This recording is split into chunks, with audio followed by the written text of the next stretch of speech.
it's Nicole, and today I'm going to be doing my May wrap-up. The first book that I finished in May was On Tyranny by Snyder. This book is a concise assessment of the political decline we see in the West and specifically in America, but it also provides very practical instruction on how to attempt to start fighting the fascism that we see sliding into our political systems. I felt like it was very accessibly written, and the tips and reminders and so on were also very accessible to everyday people. Some things I would say do carry some cost, whether that's a time cost or financial cost. For example, he suggests supporting independent journalism, and that tends to mean financially in some way, whether that's a $1 donation or a $100 donation or more or whatever. That's still a financial cost that not everyone is going to be able to do. But there are also other things that he suggests, like just making small talk with people around you in your neighborhood, even if that's not necessarily to engage in political discussion, but to kind of keep an eye on the political scene around you, because it's very easy for us to get trapped in our little bubbles and not realize what is brewing around us. I like as well that he didn't mince words about what he was talking about. It's very clear his political stance, and I don't have a problem with that. I find that oftentimes the endeavor towards unbiasedness can sometimes be a bit analogous, I guess, to the free speech movement, where it seems on the surface as though it's in favor of some sort of obviously positive thing, but when you dig a little deeper, sometimes that is nefariously being used to okay things like hate speech in the case of free speech, and in the case of being unbiased, that sometimes is used to platform dangerous and hateful ideas. So I personally didn't have a problem with him being biased towards the left, and I understand that some people might take issue with that. While I wouldn't say anything in this book was necessarily groundbreaking for me and blew my mind or anything, I felt like he was able to very accurately assess the situation and give concrete practical things that we can as everyday people do to fight back against this slide towards fascism that we see playing out in a way that I haven't really seen recently in other texts that are much longer. There was a lot for me to take away from this in terms of just little reminders and things, and it also gave me some ideas for ways that I want to be more engaged politically and in my neighborhood. And while I'm glad that I had access to this through my library as an audiobook, I am definitely going to be buying the hard copy so that I can reference it, and I think it also works a little bit as one of those things where you can flip through and just get an extra boost of motivation when you're feeling really low about the monumental task that we have ahead of us. So I would highly recommend this to most people, but I also would especially recommend this to anyone feeling unsure about what to do about the situation that we find ourselves in, because within these 20 chapters, I guarantee that you will find something that you can do. And the second book that I finished in May was Mutual Aid by Spade, and I filmed a clip talking about this book pretty much as soon as I finished reading it. So I'll edit that and put that together to play now. This isn't a review so much as just some of my thoughts, but I'll say right off the top that this was a fantastic book, and this is something I'm going to probably be referencing again and again and again. It sort of answered a vague question that I've had for a while when searching for other books that are about social justice organizing or anarchism or just anti-capitalist, activism and so on. I feel like a lot of the other books that I had picked up were either overly academic or just kind of dry, or overall just didn't focus on practice, or were kind of too vague and woo-woo and not giving any concrete tips and ideas for how you would actually practice the values that you are espousing. For me, it was impressive how concise and thorough Mutual Aid ended up being. I didn't expect so much to be put into such a tiny volume, but it really does do everything that it needs to do and give you a solid foundation for how to move forward, and how to move forward in a group, and how to build that group out in a very healthy way. There are some parts nearing the end that almost veer into therapy kind of territory, looking at things you might want to think about that take into consideration human nature and our inclinations to deal with conflict in certain ways that don't necessarily make things better.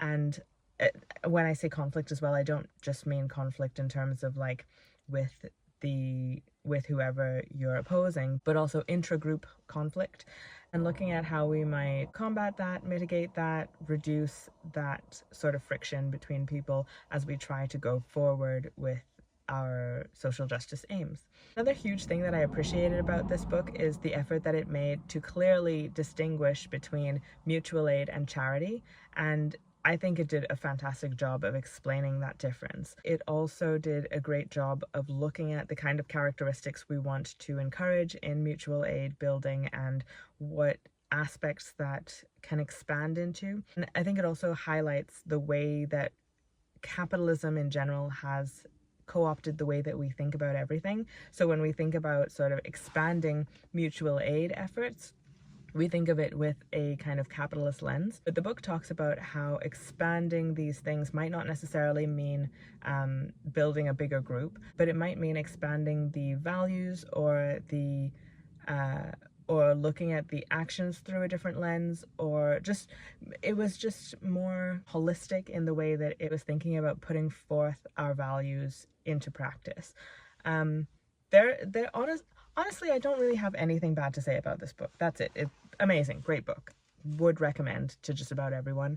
And I felt like it was practical in the ways that I really appreciated, but it was also soft in ways that understood the dynamics of what we are like as humans. It's not unrealistic in a way that I think sometimes some anarchist books can feel, where they're just like either leaving lots of questions open that feels really unsatisfying, like, yeah, but that's a huge problem that you're completely not addressing, or just being too vague, or being too prescriptive in the case of other, usually not so much anarchist texts, but like other sorts of maybe like socialist texts and things can sometimes be a little too prescriptive, whereas this I felt like struck a really great balance between like having this undercurrent of your values and ways to move forward with that practically, but it also allowed enough flexibility to know that different group dynamics and different situations will call for different actions and stuff.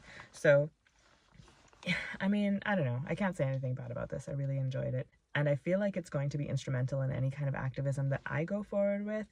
And I actually listened to this on audiobook, but I'm going to be getting myself a physical copy of it as well to reference in future, and I'm sure I'll be picking it up quite a lot just to look back over some things. And I really appreciate how difficult I think it would have been to kind of do this task of making this book feel so solid while being so concise and addressing so many things, but also just concretely answering certain questions. And another thing that I really appreciated was how it looks at punishment. And for me, it's always felt like that's one of the, not the main sticking point, but one of the sticking points in ideas of anarchism and utopia and not having prisons and things like that, which are all things that in theory I can get behind. But I feel like this book kind of helps to understand in a more practical way how it would work to have a society that is a little less punishment oriented and finds other ways to address issues, conflict, and wrongdoing in society. And even then, I felt like it looks at these things, people's wrongdoings. I mean, sometimes it's not in quotes, you know, but like people's missteps as being systemic. And I think looking at how one would actually address that if you are focused on a solution to that problem rather than just punishment. So that was some real food for thought for me to chew on.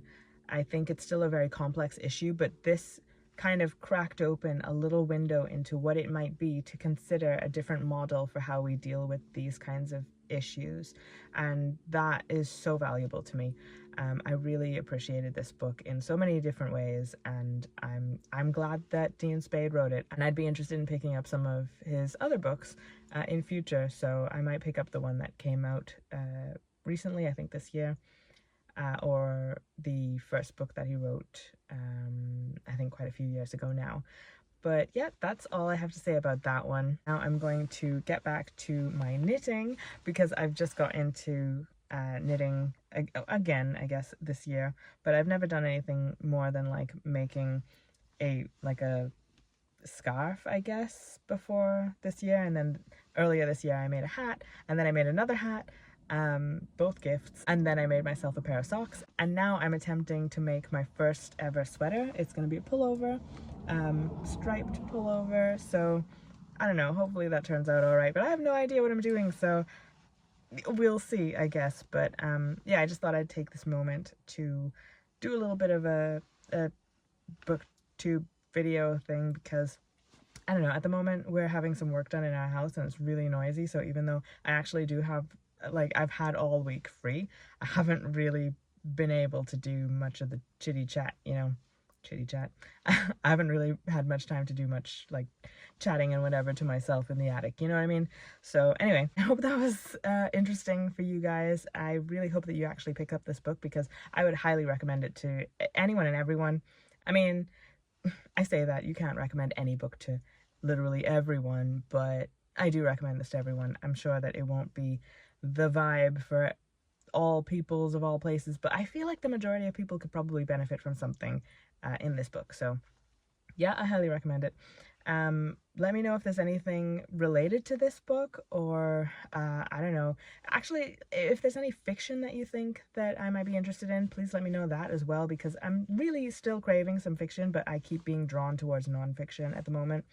That's just where my head's at, I guess, and it's like the easiest thing to pick up as I wonder about things in the world. And I'm like, oh, I'll find out more about the history of that thing. And so I'm picking up more and more nonfiction, but I am actually craving some fiction. So if you have anything that you think that I would like, recommend it below. And if you, and it doesn't have to just be fiction, it can be nonfiction as well, if it's like related to this book or not, whatever. But yeah, I hope you're having a great day. And I'll catch you in the next one. Bye.